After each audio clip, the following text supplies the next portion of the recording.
ਦੇਖੋ ਇਸ ਤੋਂ ਬਾਅਦ ਕੰਟੀਨਿਊ ਕਰ ਰਹੇ ਹਾਂ। ਵੀਡੀਓ ਦੇ ਵਿੱਚ ਥੋੜੀ ਜੀ ਪ੍ਰੋਬਲਮ ਆ ਗਈ ਸੀ ਪ੍ਰੀਵੀਅਸ, ਤਾਂ ਕਰਕੇ ਹੁਣ ਕੰਟੀਨਿਊ ਕਰ ਰਹੇ ਹਾਂ। ਇਲੈਕਟ੍ਰੋਸਟੈਟਿਕ ਫੋਰਸ ਔਰ ਗ੍ਰੈਵਿਟੇਸ਼ਨਲ ਫੋਰਸ।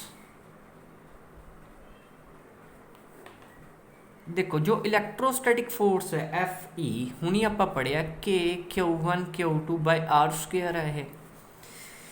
जी ग्रैविटेशनल फोर्स है that is you all know in previous classes M1 M2 upon R square. Here G is universal gravitational constant इस दी वैल्यू की है फिक्स होंगी है 6.67 10⁻11 newton metre square upon kilogram square. Okay ਆਪਾਂ ਹੁਣੀ ਕੀਤਾ ਕੇ ਹੈ ਜਿਹੜਾ ਇਹ ਮੀਡੀਅਮ ਤੇ ਡਿਪੈਂਡ ਕਰਦਾ ਹੈ, ਬਟ ਜੀ ਇੰਡੀਪੈਂਡੈਂਟ ਆਫ ਮੀਡੀਅਮ ਹੈ। ਟੂ ਬੋਡੀਜ਼ ਹੈ, ਟੂ ਮਾਸਿਸ ਹੈ, ਉਹਨਾਂ ਨੂੰ ਚਾਹੇ ਤੁਸੀਂ ਪਾਣੀ ਦੇ ਵਿੱਚ ਰੱਖ ਲਓ ਚਾਹੇ ਏਅਰ ਦੇ ਵਿੱਚ ਰੱਖ ਲਓ, ਉਹਨਾਂ 'ਤੇ ਕੋਈ ਫਰਕ ਨਹੀਂ ਪੈਂਦਾ। ਜਿਹੜੀ ਗ੍ਰੈਵੀਟੇਸ਼ਨਲ ਫੋਰਸ ਉਹ ਸੇਮ ਹੀ ਰਹੂਗੀ। ਬਟ ਇਲੈਕਟ੍ਰੋਸਟੈਟਿਕ ਫੋਰਸ ਹੈ ਜਿਹੜੀ ਜਦੋਂ ਟੂ ਚਾਰਜਿਸ ਪੁਆਇੰਟ ਚਾਰਜਿਸ ਨੂੰ ਆਪਾਂ ਜਦੋਂ ਆਪਾਂ ਮੀਡੀਅਮ ਦੇ ਵਿੱਚ ਰੱਖਾਂਗੇ, ਜਦੋਂ ਆਪਾਂ ਨੈਕਸਟ ਲੈਕਚਰ ਕੱਲ੍ਹ ਦੇਖਾਂਗੇ, ਤਾਂ ਉਹਨਾਂ ਦੀ ਫੋਰਸ ਆ ਜਿਹੜੀ ਉਸ 'ਤੇ ਇਫੈਕਟ ਪੈ ਜਾਂਦਾ ਹੈ। ਮਤਲਬ ਜਾਂ ਤਾਂ ਇਨਕਰੀਜ਼ ਹੋਊਗੀ ਜਾਂ ਡਿਕਰੀਜ਼ ਹੋਊਗੀ। This will discuss in tomorrow. So difference ਇਹ ਹੈ, ਮਤਲਬ ਇਹਨਾਂ ਦੇ ਵਿੱਚ ਸਿਮਿਲੈਰਿਟੀਜ਼ ਨੋਟ ਕਰੋ ਪਹਿਲਾਂ। ਸਿਮਿਲੈਰਿਟੀਜ਼ ਵਾਈਜ਼ ਕੀ ਡਿਫਰੈਂਸ ਹੈ। ਐਫ ਈ ਹੈ ਜਿਹੜਾ ਦੈਟ ਇਜ਼ ਰਿਪਲਸਿਵ ਵੀ ਹੋ ਸਕਦਾ और अट्रैक्टिव भी हो सकता है।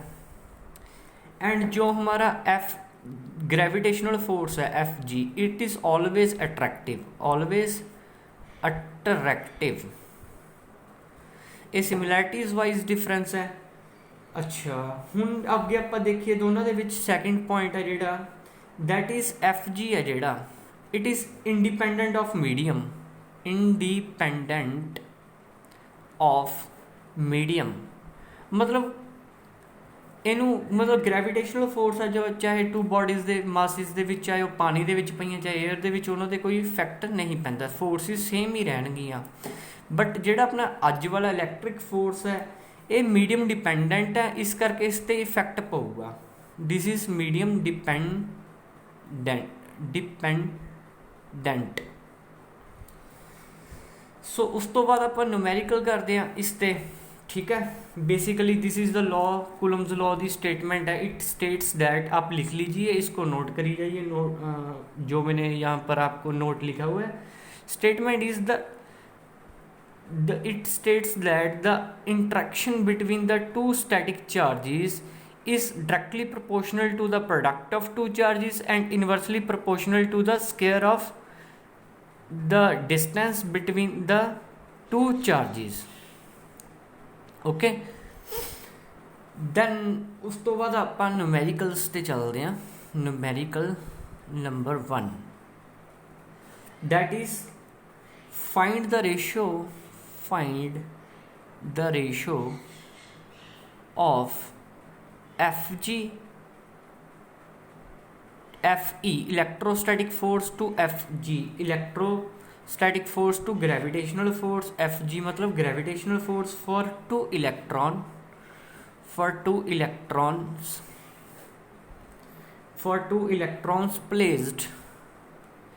placed at some distance apart in air। so we given that charge on electron minus E is negative 1.6 10 minus 11 19 coulomb। mass of electron ME is 9.1 into 10 raised to a minus 31 kilogram and capital G is universal gravitational 6.67 10 raised to minus 11 kilogram.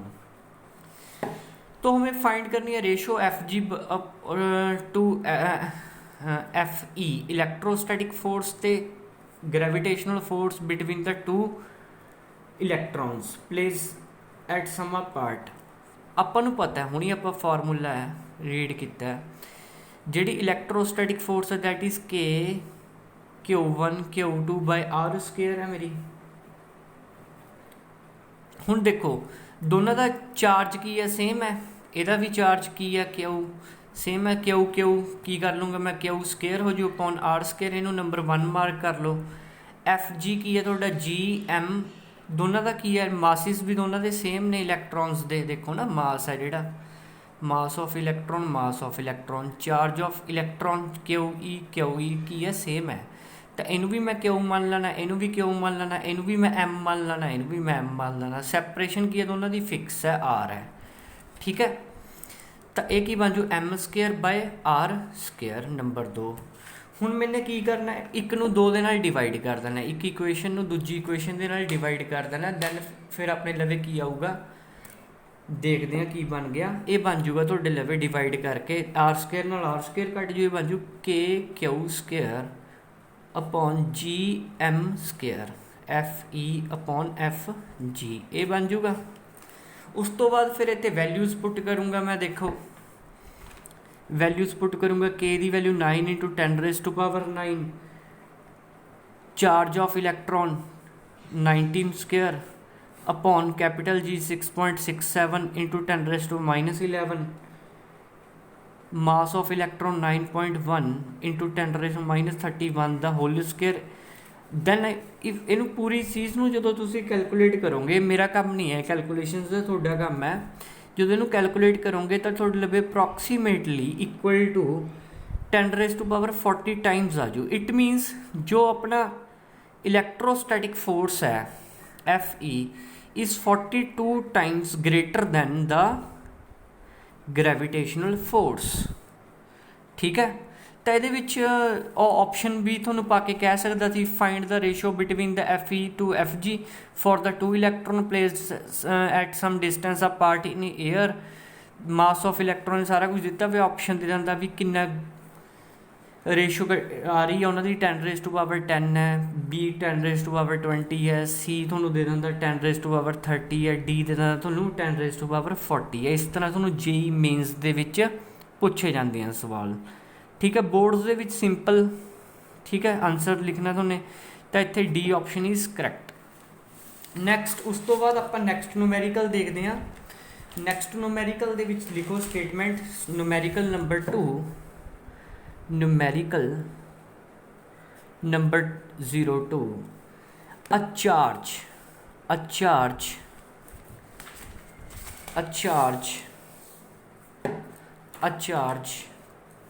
q, capital Q, is divided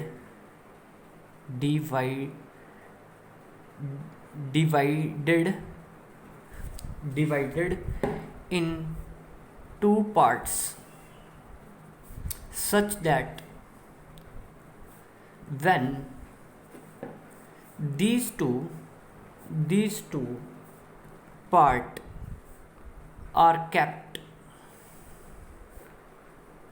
some separation, then electrostatic force Fe between them is maximum. Find charge on each part. Statement ਦੇਖੋ ਇਹਦੀ ਕੀ ਕਹਿ ਰਿਹਾ ਹੈ। Statement ਦੇ ਵਿੱਚ ਬੋਲ ਰਿਹਾ ਵੀ ਇੱਕ ਚਾਰਜ ਹੈ ਕਿਊ, ਉਹਨੂੰ ਆਪਾਂ 2 ਪਾਰਟਸ ਦੇ ਵਿੱਚ ਡਿਵਾਈਡ ਕੀਤਾ, ਠੀਕ ਹੈ। such that when these two are kept at separation, some separation ਤੇ ਜਦੋਂ ਰੱਖੇ ਤਾਂ ਇਲੈਕਟ੍ਰੋਸਟੈਟਿਕ ਫੋਰਸ ਉਹਨਾਂ ਦੀ ਮੈਕਸਿਮਮ ਹੋਗੀ। Find the charge between on each. ਦੇਖੋ ਆਨਸਰ ਸੋਲਿਊਸ਼ਨ ਦੇਖੋ ਇਹਦਾ ਸੈਕਿੰਡ। ਦੇਖੋ ਇੱਕ ਬੋਡੀ ਹੈ, ਇੱਕ ਅਨਦਰ ਹੈ, ਠੀਕ ਹੈ। ਸਪੋਜ਼ ਪਹਿਲਾਂ ਮੈਨੂੰ ਚਾਰਜ ਕਿਊ ਦਿੱਤਾ, ਇਹਨੂੰ ਕਿਊ, ਫਿਰ ਇਹ ਤੇ ਆ Q1 is Q, Q2 is ਮੰਨ ਲੈਂਦੇ ਹਾਂ ਕਿਊ ਮਾਈਨਸ ਐਕਸ ਰਹਿ ਗਿਆ। ਜਦੋਂ ਟੂ ਪਾਰਟਸ ਦੇ ਵਿੱਚ ਇਹਨੂੰ ਡਿਵਾਈਡ ਕਰਨਾ, ਇਹਨੂੰ ਪਤਾ ਨਹੀਂ ਕਿਊ ਮਾਈਨਸ ਐਕਸ। ਸੈਪਰੇਸ਼ਨ ਦੋਨਾਂ ਦੇ ਵਿੱਚ ਕੀ ਹੈ, ਆਰ, ਦੈਟ ਇਜ਼ ਫਿਕਸ। ਇਹ ਕੀ ਹੈ, ਫਿਕਸ ਹੈ। ਦੈਨ ਹੁਣ ਇਲੈਕਟ੍ਰੋਸਟੈਟਿਕ ਫੋਰਸ ਕੀ ਹੋਊਗਾ, F is equal to k x into q minus x, ਠੀਕ ਹੈ, अपॉन आर स्क्वायर, ठीक है।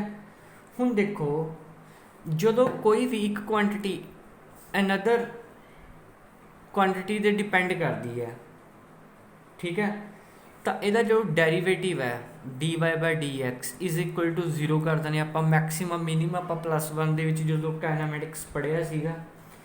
ਸੋ ਇਸ ਤਰ੍ਹਾਂ ਹੀ ਦੇਖੋ ਜੋ ਫੋਰਸ ਹੈ ਉਹ ਕਿਸ ਤੇ ਡਿਪੈਂਡ ਕਰ ਰਹੀ ਹੈ, only this one is fix, only x ਤੇ ਵੇਰੀਏਬਲ ਹੈ, ਠੀਕ ਹੈ। ਤਾਂ ਇਟ ਮੀਨਸ df ਇਹਨੂੰ ਮੈਕਸਿਮਮ ਹੋਣ ਦੇ ਲਈ ਕੀ ਹੋਣਾ ਪਊਗਾ, dy/f by dx is equal to 0। So ਇਹਦਾ ਕੀ ਕਰ ਲਾਂਗੇ ਆਪਾਂ, k q upon k q x upon r square ਆ ਜੂ ਮਾਈਨਸ ਇਹ ਬਣ ਜੂਗਾ k x square by r square f. So ਇਹਦਾ ਕਰੋ derivative d f by D x is equal to ਇਹਦਾ ਕੀ ਆ ਜੂਗਾ ਆਪਣੇ ਲਵੇ k q upon r square minus ਇਹਦਾ ਆ ਜੂਗਾ 2kx ਬਾਈ ਆਰ ਸਕੇਅਰ, ਠੀਕ ਹੈ। ਤਾਂ ਉਸ ਤੋਂ ਬਾਅਦ ਆਪਣੇ ਲਵੇ ਕੀ ਆ ਜੂਗਾ, ਦੇਖੋ ਇੱਥੋਂ ਇਹਨੂੰ ਕੀ ਕਰਨਾ ਹੈ, ਇਕੁਅਲ ਟੂ 0, ਠੀਕ ਹੈ, ਤਾਂ ਹੀ ਮੈਕਸਿਮਮ ਹੋਊਗੀ force. So 0 is equal to ਇਹ ਆਰ ਸਕੇਅਰ ਆ ਗਿਆ, ਕਿਊ ਐਲਸੀਅਮ ਲੈ ਲਿਆ 2kx, ਇਹਨੂੰ ਇੱਧਰ ਕ੍ਰੋਸ ਮਲਟੀਪਲਾਈ ਕੀਤਾ 0, K Q minus 2kx is equal to 0, then 2k common out, then q is equal to 2x, x should be q by 2। It means ਜਦੋਂ ਦੋਨਾਂ ਦੇ ਇੱਥੇ x ਮੰਨਿਆ ਸੀ ਚਾਰਜ ਤਾਂ ਇਹਦੇ ਤੇ ਸੀਗਾ q ਮਾਈਨਸ x। ਮਤਲਬ ਕੀ ਹੈ ਵੀ ਜੇ ਦੋਨਾਂ ਦੇ ਮੈਂ q ਬਾਈ 2 ਇਸ ਨੂੰ ਦਊਂਗਾ, q ਬਾਈ 2 ਇਸ ਨੂੰ ਦਊਂਗਾ, ਤਾਂ ਫੋਰਸ ਦੋਨਾਂ ਵਿੱਚ ਕੀ ਹੋ ਜੂਗੀ, ਮੈਕਸੀਮਮ ਹੋ ਜੂਗੀ, ਠੀਕ ਹੈ। ਇਸ ਤਰ੍ਹਾਂ ਹੀ ਆਪਾਂ ਗ੍ਰੈਵੀਟੇਸ਼ਨਸ ਦੇ ਵਿੱਚ ਵੀ ਕਰ ਸਕਦੇ ਹਾਂ। ਇਫ ਟੂ ਬੋਡੀਜ਼ ਹੈ, ਠੀਕ ਹੈ, ਇੱਕ ਬੋਡੀ ਇੱਕ ਚਾਰਜ ਕਿਊ ਹੈ, ਠੀਕ ਹੈ, ਮਾਸ m ਹੈ, ਉਹਨੂੰ 2 ਬੋਡੀਜ਼ ਦੇ ਵਿੱਚ ਜਦੋਂ ਸੈਪਰੇਟ ਕਰਨਾ ਇਲੈਕਟ੍ਰੋਸਟੈਟਿਕ ਫੋਰਸ, ਠੀਕ ਹੈ, ਇੱਥੇ ਵੀ m/2 ਆ ਜਾਂਦਾ, ਉੱਧਰ ਵੀ m/2 ਆ ਜਾਂਦਾ, ਇਸ ਤਰ੍ਹਾਂ ਰਿਲੇਟ ਕਰ ਸਕਦੇ ਹਾਂ। ਦੈਨ ਹੁਣ ਆਪਾਂ ਡਿਸਕਸ ਕਰਨ ਜਾ ਰਹੇ ਹਾਂ limitations of Coulomb's law. Limitations ਪਿਛਲੀ ਵੀਡੀਓਜ਼ ਦੇ ਵਿੱਚ ਡਿਸਕਸ ਕਰਨੀਆਂ ਰਹਿ ਗਿਆ ਸੀ। Limitation of Coulomb's law, first it is not valid for extended or continuous charges, not valid for extended charges, मतलब it is valid only for point charges, ठीक है। ਪੁਆਇੰਟ ਚਾਰजेस ਦਾ ਮਤਲਬ ਮੈਂ ਤੁਹਾਨੂੰ ਉੱਥੇ ਡਿਸਕਸ ਕਰਨਾ ਰਹਿ ਗਿਆ ਸੀ। ਦੇਖੋ ਪੁਆਇੰਟ ਚਾਰजेस ਦਾ ਮਤਲਬ ਇਹ ਹੁੰਦਾ ਵੀ ਇੱਕ ਤੁਹਾਡੇ ਲਵੇ ਦੇਖੋ ਇਹ ਕੀ ਹੈ, ਤੁਹਾਡੇ ਲਵੇ ਇੱਕ ਕੋਈ ਬੋਡੀ ਹੈ, ਮੈਟੈਲਿਕ ਸਫੀਅਰ ਹੈ ਜਿਹੜਾ 2 ਮੀਟਰ ਦਾ, ਇੱਕ ਤੁਹਾਡੇ ਲਵੇ ਮੈਟੈਲਿਕ ਬੋਡੀ ਹੈ, ਸਫੀਅਰ ਹੈ 1 mm ਦੀ ਸਫੀਅਰ ਹੈ, ਮੈਟੈਲਿਕ ਬਾਲ ਹੈ।